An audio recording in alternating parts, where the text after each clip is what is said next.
अस्सलामुअलैकुम, मैं हूं सलवा स्नैन। आप देख रहे हैं मेट्रो 7 पाकिस्तान। आइए नजर डालते हैं आज की अहम खबरों पर। Muttahida workers front CBA Orangi town division के जिम्मेदारान और कारकुनान और मुलाजमीन ने वाटर कॉरपोरेशन के मुख्तलिफ शोबों को आउटसोर्स करने के खिलाफ एहतजाजी मुजाहरा किया।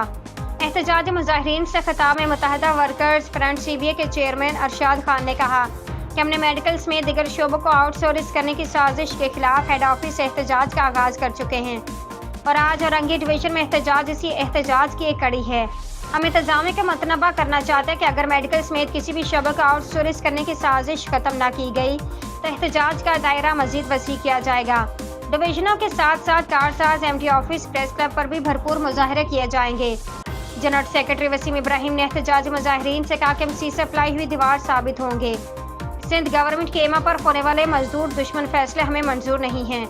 हम अपने मजदूरों के हकूक़ का तहफ़्फ़ुज़ करना जानते हैं। सिंध हुकूमत के नाम नेहाद कंपनी किसी सूरत काबिल कबूल नहीं है।